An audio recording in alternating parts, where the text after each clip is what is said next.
What's up, y'all? Welcome in. Snaps on AMP, youtube.com/@volume_snaps. And then you can just Google Snaps Podcast, your favorite daily college football podcast. I'm one of your hosts, T-Bob Hebert, joined as always by our own QB1, Aaron Murray. Aaron, what's up, dog? Just jealous of our guest's beautiful facial hair. I tried the beard about a week ago and I couldn't get it to connect, so I shaved it off and just so sad. And now I have T-Bob who looks great and Jake who has what I want, and I just can't fill it out. We're the three stages right Yes. now. Yes. Jake nailed it. Like, exactly. It literally is a progression. If only Brum. Yeah, there you go, Brum. Yeah, now from most to least. If you're watching on YouTube, this will all land better. So you probably heard it there, though. We got the Michigan legend, Jake Butt, on the show today, now an analyst for the Big Ten Network. Go follow him on X. I still never know whether to say X or Twitter, but it's JBooty88. Is that also your Instagram, Jake? I think so. Okay, hell yeah. I think so. Yeah. Somewhere along that. Yeah. Just look up JBooty. Look up JBooty, you'll find me. Brum in our chat, the producer, just call it fucking Twitter. Okay, relax. I mean, but like eventually, I don't know. Eventually, we're gonna stop. Maybe it's X. Yeah. But hey, we're very excited today. We're gonna be hanging out with Jake for probably about the next 30 minutes. We've got a new game to play because we are shameless and of course can't help but make butt jokes. We're gonna play yes and or yeah but, in which we're gonna offer Jake a statement and then he has to choose one. But first, let's just get to know each other a little bit and crank this thing up. Jake, how about this? Yesterday's show, we're talking about Georgia, as we always are forced to do. And, I feel very confident in your Michigan Wolverines. I feel great about them. I think they should be number 2 in the country. I feel like they are they have the best potential chance to upset Georgia. Aaron Murray on yesterday's show said he said there is no possible way, calling it a literal impossibility that Michigan could beat Georgia. Your thoughts? I feel, and this is going to be a theme I think we get into here. I think that's a fair point to say, because until you do it, outside looking in, I know those guys believe in them, and I actually believe in them. I think Michigan has as good a chance of anyone. Me too. But frankly, like, until you do it, people are allowed to say that kind of thing. I mean, look, Georgia's dominated college football the past few years. Aaron, I know you could sit there with a smile on your face and say that with confidence until someone knocks them off. Yeah. Now, my opinion, I think Michigan has a case to be preseason number 1. They just have so few question marks across their roster. Though I'm cool having Georgia, but look, man, that's playground rules, right?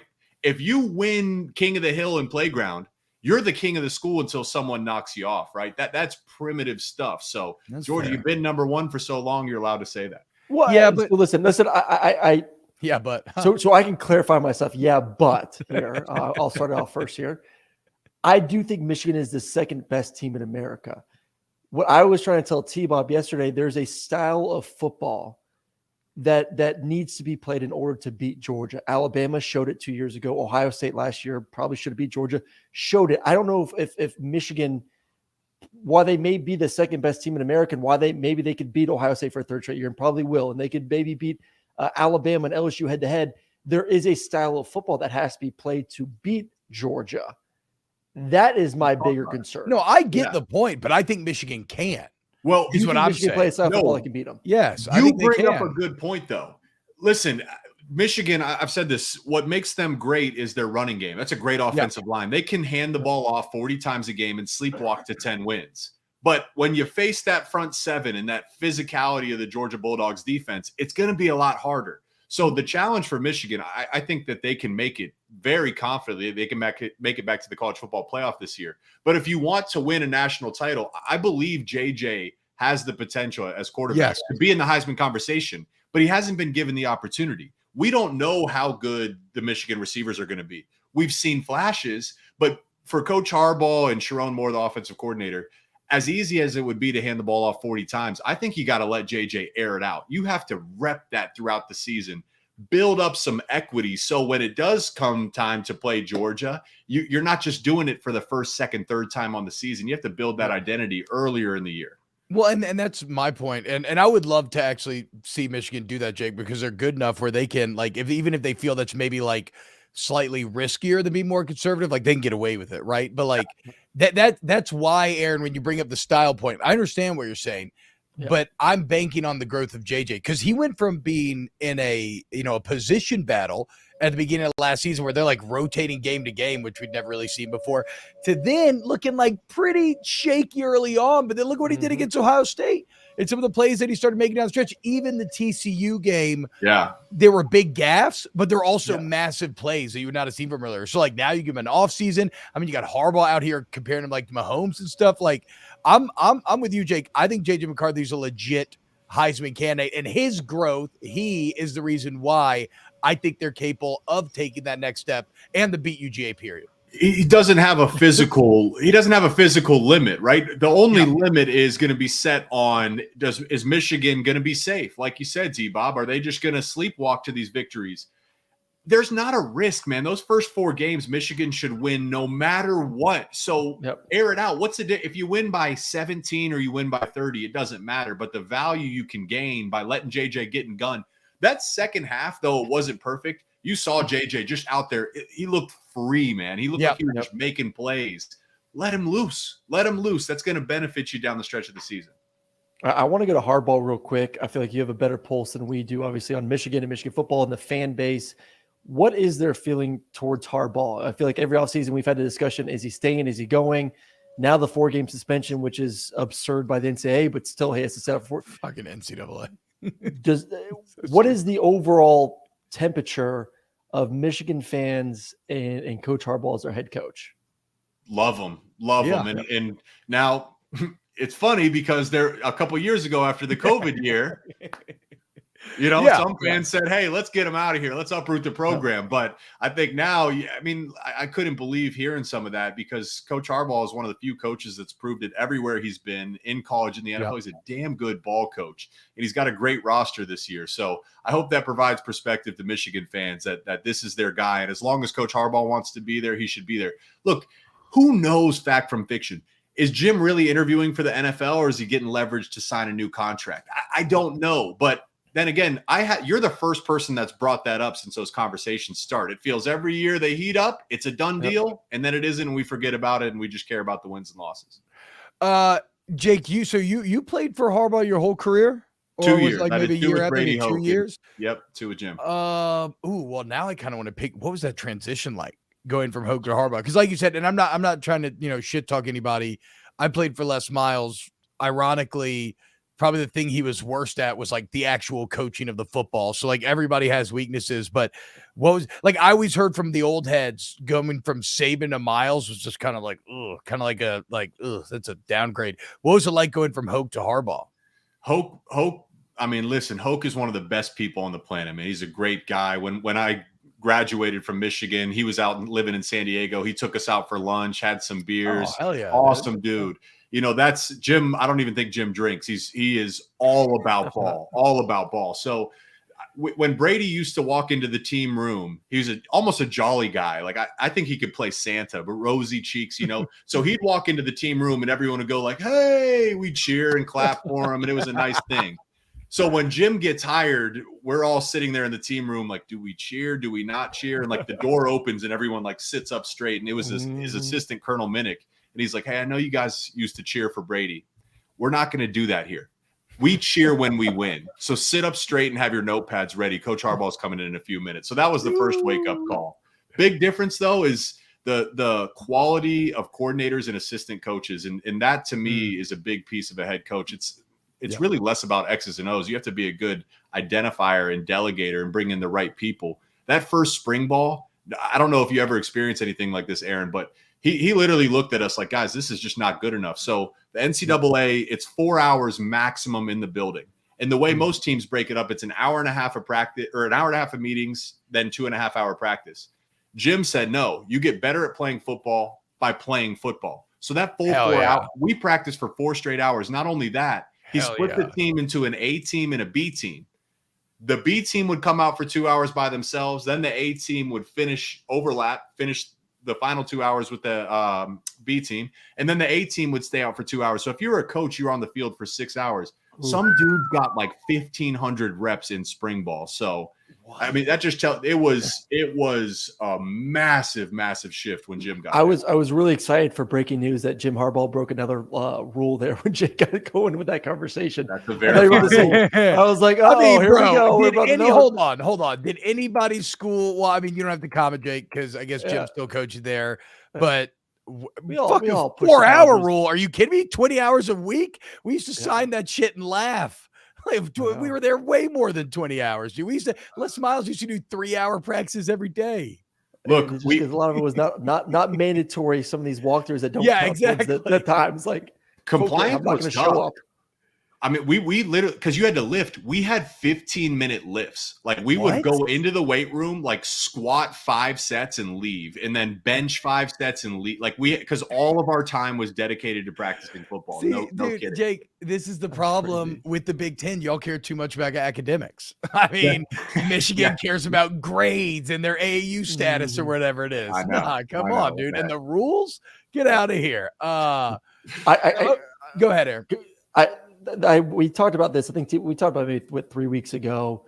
We're talking about Ohio State and Ryan Day and like what has to be done there. And a lot of the comments was from an article where Ohio State fans would rather see them essentially beat Michigan than even care about winning a national championship.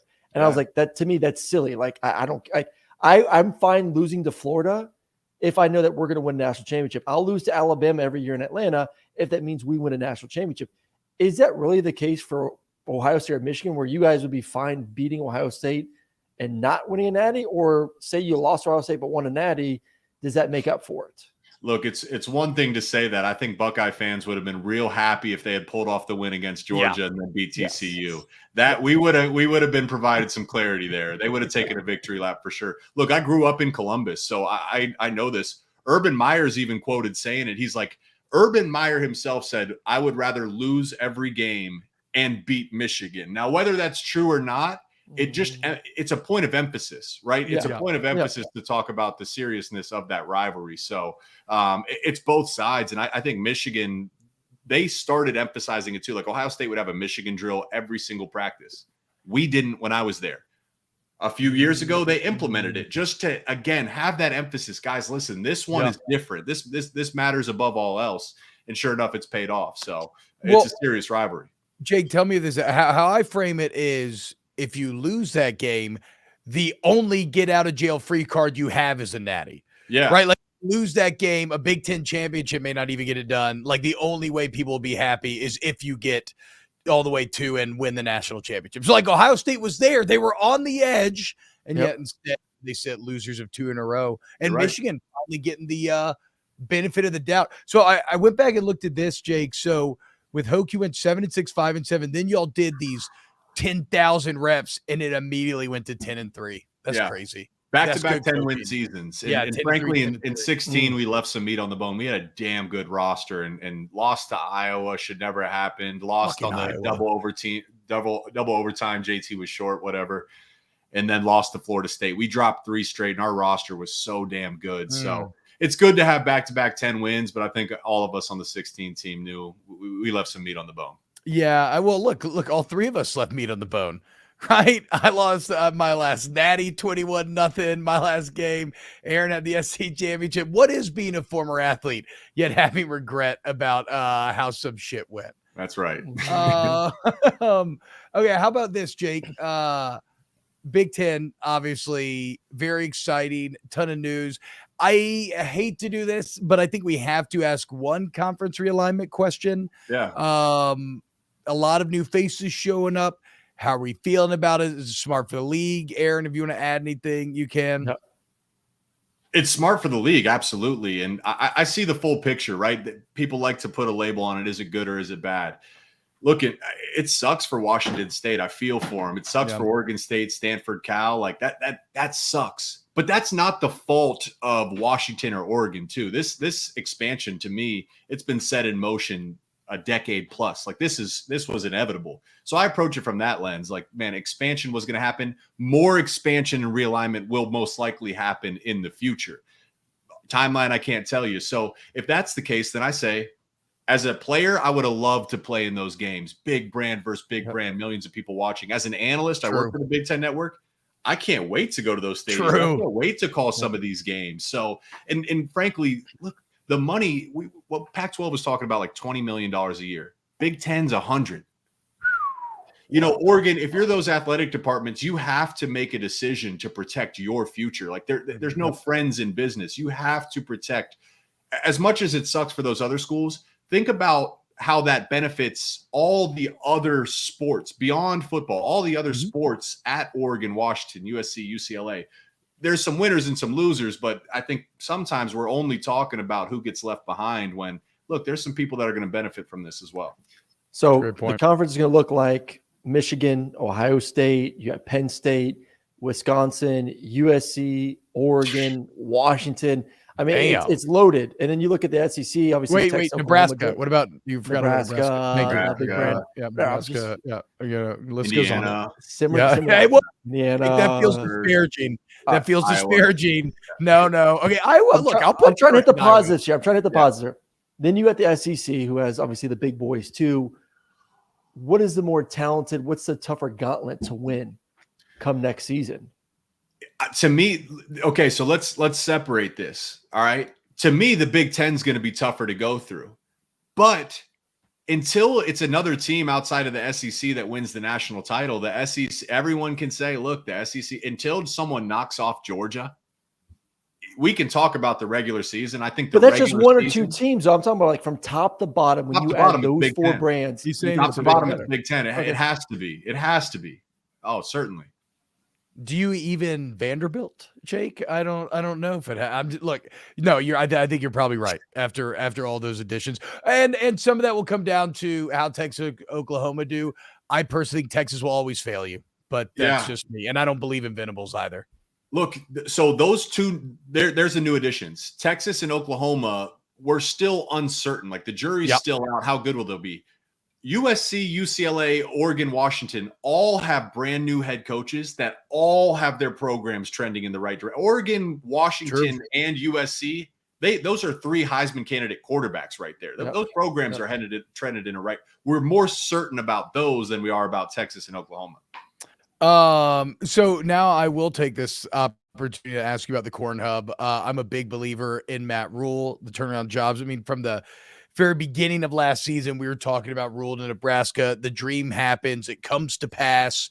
My goal for Nebraska, 7 wins. Okay. I think they're over under maybe 6.5 or something. It's actually one of the most bet unders in the entire country. Fucking dumb.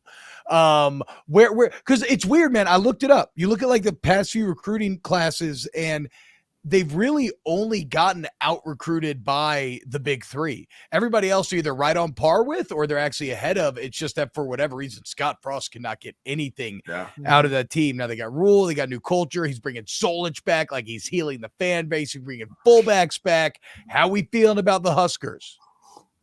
If that line moves to 5.5, like you said, it's the most bet under. That might be a tasty line, man. Because Matt Rhule, just like we talked about with Coach Harbaugh turning around Michigan, Matt Rhule has a history. There's an art to turning around a program. He did it at Temple. He did it at Baylor, right?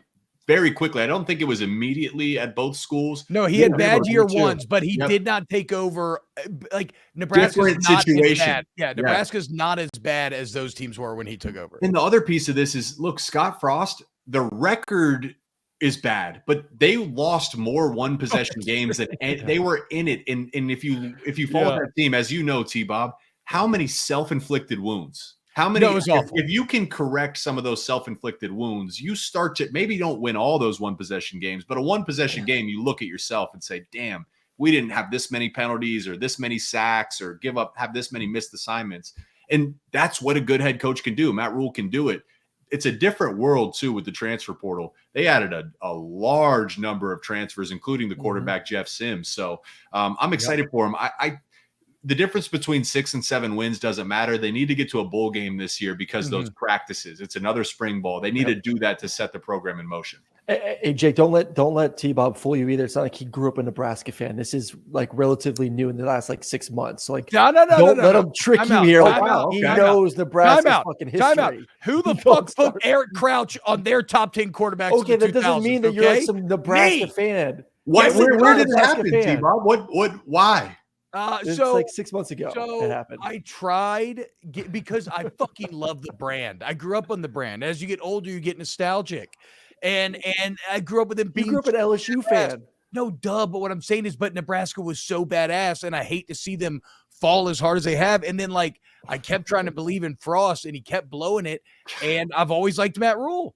Yeah. And so it all came together. I mean, do you not remember? I was trying to lead the Frosty Boys last year. Oh, you were? Never mind. I do apologize. You were. You do. I respect you for holding strong, man. Short up, baby. Yeah. No, we're done with Scott Frost. Fuck Scott Frost. It's all about Matt Rhule and this year's Nebraska football team.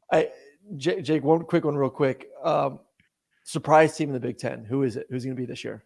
All right, so we were at Big Ten Media Days last week, so the media all picks their teams that they think is going to win the East and the West, and it was a split decision. Half of them picked Iowa, half of them picked Wisconsin, and then the third place in the West was Minnesota. Fourth was Illinois. Brett Bielema is a damn good coach, man. Yeah, Brett Bielema is a damn good coach, and I know they lose Chase Brown and Sidney Brown and Devin Withers. They lose a lot of talent. Don't get me wrong. They returned the 10th most or the third most all-conference players in the entire Big Ten. 10. They have talent on this roster. I think they may have the best, in my opinion, he might be the best interior defensive lineman in all college football, and Johnny Newton. The dude's a beast. So I think they got a serious run. You have to consider the pieces that they're replacing, but Brett Bielema, he's a good coach, man. Yep. And the West is wide open. So I wouldn't be surprised if they're knocking on the door of taking a trip to Indy at the end of the season. Ooh, Bert. And one more thing. Yeah. They just picked up Jim Leonard, the defensive coordinator from Wisconsin. I know. As a senior analyst. So you lose Ryan Walters and you say, we're introducing new guys. You get a veteran presence in Jim Leonard. Same system, same 3-4 system. That's a huge, huge benefit. Mm-hmm. Yeah, it's I mean, that's a guy who was like up for NFL DC jobs not long ago, but he wanted to be Wisconsin head coach. So that's kind of crazy they got him. All right, let's play the game. So this is called Yes and or Yeah But. Aaron, do you have the document brought up so we can go back and forth here? Okay, I'll start. Jake, so you either answer yes and or yeah but. Okay. And then explain yourself either way. Gotcha. Brian Kelly and LSU will be better than Alabama. Yes, but. So we'll start with the yes. Start with the yes. Listen, that's a damn good roster. You got Daniels back at quarterback. You had those 2 freshman tackles last year. Now they played pretty damn well. That's a tough position. And now you'd expect some progression. I'd expect Daniels to progress as well. Running back room's deep. I think Kelly's a really good coach too. It was just capped at Notre Dame what he could do. So I say all that. I say LSU's got a really good chance at it. But here's what I also know: a lot of people are stepping on Saban's grave. That doesn't feel right to me. Oh, it's the quiet guy you worry about in a bar fight, right? It's the quiet guy. Everyone's discrediting Saban. I don't know who their quarterback's going to be. I don't know that it necessarily matters. They have talent all over that roster. They're going to find a way. So I do think LSU, but I say the but because I just can't discredit Saban. All right. Penn State will contend for a Big 12 championship or Big 14 10. or Big 10, Big 12. Oh, Big 10, I see what you're saying. You were doing a joke about the actual. Yeah, we're calling it the Big Team. The Big Team. Can we just what are you calling it nowadays? What's the official name? Big expansion, whatever it is. Yeah. All right. There you go. Big 18, 20, 25. Just big. Penn State will contend for the big title. For just the big title. Just big. Yeah, the big belt. Yes, but I think Michigan, as we've kind of alluded to, the roster's loaded. There's no question marks really anywhere on that Michigan roster. So they're my pick right now. But Penn State's got a damn good roster too. A lot of young pieces in their defensive front seven. A lot of speed. It's year 2 with Manny Diaz, one of the best man cover corners in Kalen King. So one issue with Penn State has been their offensive line. Since the whole issue that happened a couple years ago and they lost scholarship, the offensive line has struggled. We saw Sean Clifford like broken ribs. Guys just getting rocked out there. Olu Fashion, who might be the best tackle in all college football, the offensive line solid. You have a 5-star in Drew Aller coming in. the best underclassmen running back room in Singleton and Allen. I just question who's going to be that separator in the receiver room. So hey, they're right there. Michigan is my number one, but Ohio State and Penn State, they're in that group of three that can make a run at a Big Ten title. UGA will three-peat in 2023. It's what we talked about. Yes, I really do think they can. I really do think they can. Damn it. If you had to pick right now, I don't know that you can make a strong case that they won't. Are you picking the UGA or the field? That's the thing. I can't pick an individual team, but I can take the field. They lost Stetson. They lost Todd Monken. It's too much overcome. Carson Beck's going to piss down his leg when he plays a team with a pulse.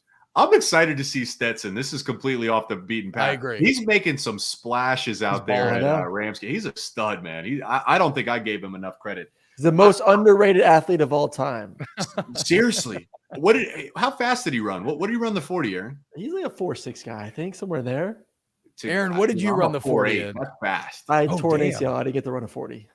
Wow, you know what? Yeah, I'm a 4.7 actually. I never ran it. So it wasn't actually fucking convenient, asshole. I tore last game of the season. I couldn't do jack shit heading to the draft. I'm sorry. I'm sorry, dude. Okay. So Georgia's going to three-peat? Georgia and Michigan are the 1 and 2. Damn. And then I think 3 through 8, you can make a case for a number of different orders. Is it Ohio State? Is it Alabama? Is it LSU? Is it USC? There's even teams I'm forgetting. Is it Texas? I mean, they got a good right. Penn State, whatever. I think it's between Michigan and Georgia. And again, I go back to say it is if you won back-to-back titles and you dominated the game the way Georgia has, you earn the right to say until someone knocks us off, we're the champs. I think that's totally fair. All right, Caleb Williams will win back-to-back Heismans. So I was looking at it. So it was Archie Griffin back in like the 70s, right? Is the first time to win back-to-back. We see it in NBA. Right? Oklahoma. Who was it? No. I'm saying no. Aaron was asking, is that the only time it's ever been done? It might be, yeah. And was he Oklahoma? Where do you go? Where was he? Oh no, he's Ohio State. I'm being dumb as fuck. Ohio State. Okay, never mind. Move on. So we see voter fatigue in like NBA MVP, right? Like we watch the finals. And it's like, yeah, Jokic should be the MVP. True. Voter fatigue is a real thing. And hey, listen, you lose Jordan Addison. They're loaded in their receiver room. I think this though, you have him and Lincoln Riley. That's a match made in heaven. It's hard to bet against this. Here's where actually what happened to him last year can help him. The fact that he didn't make it to the playoffs, if he can have the same stats, run the table, go undefeated, get to the playoffs, I think you're looking at that's a real strong case to say this guy's your Heisman winner. If he can run the table, because you got to do something more to go back-to-back. The voters want to see something more. So if you run the table and go to the playoffs, that's a nice, strong case. Dude, that's such a good point. I had to consider an actual next-level play by Caleb Williams getting his ass kicked in the Pac-12 championship because he opens that door for like an easy, demonstrable step forward. Wow. Look at Caleb, dude. Caleb and Lincoln. That's how Lincoln got top 5. Jake Butt, Texas will win the Big 12. Gosh. It's just a butt. It's just a butt. Yes. Yeah. No. Look, yeah. Man, thank you. I mean, Urban Meyer even said. I mean, people are loving this roster, right? And I think Quinn Ewers is a stud, man. Like, listen, I've heard it too much. If I'm a kid and I stick my hand on the stove and get burnt, and then I do it again the next day, I'm not touching that thing. Okay, it's a great roster. I've heard that before. Quinn Ewers, I've heard it before. It's hard to bet against them. I really do think they got a legit shot at this thing, and they better do it because it's only going to get harder in the future. But I've heard Texas is back so many times, and I've got burnt. It's a yes, but it's not a guarantee by any stretch. Aaron last year promised me after the TCU game that if Texas didn't get it done, he would get it tattooed on his arm. I'll never bet. I'll never believe in Texas again. Hey, look at him. He's that dumbass old kid.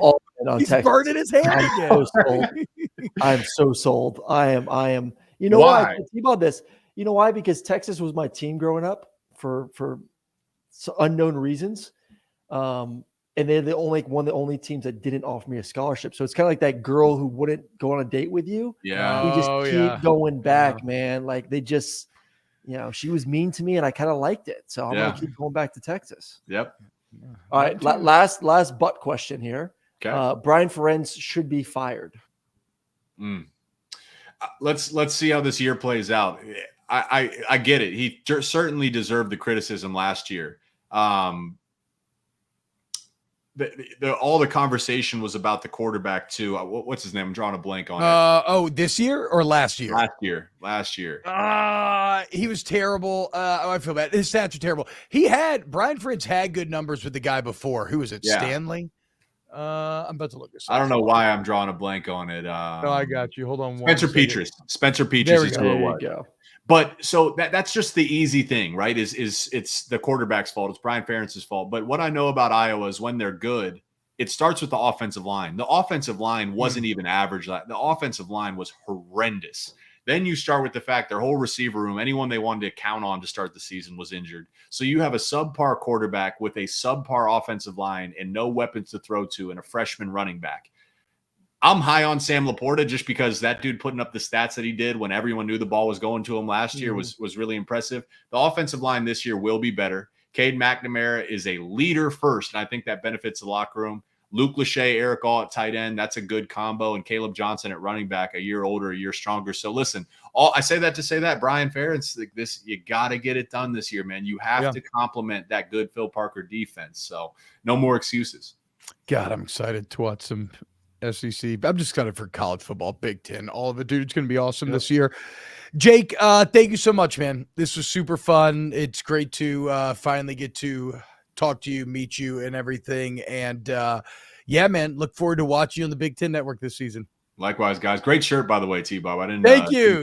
You look great, man. And let us know, bro, if you want any Corn Hub merch, you know who to go to. All right. If you're watching on YouTube, there should be a link in the video to buy your Corn Hub gear, guys. Don't forget. I'm hoping I can call a game at Memorial Stadium. That's one place I really want to go. So if that's maybe we can work something out. I can kind of show. So you get a huge crowd pop, right? I mean, if you show up and more, you rip. Jake, the shirt are you off. doing studio? Are you doing studio? Or are you doing games? Are you doing both? Studio during the week, and then I got games. So games every weekend but one this year.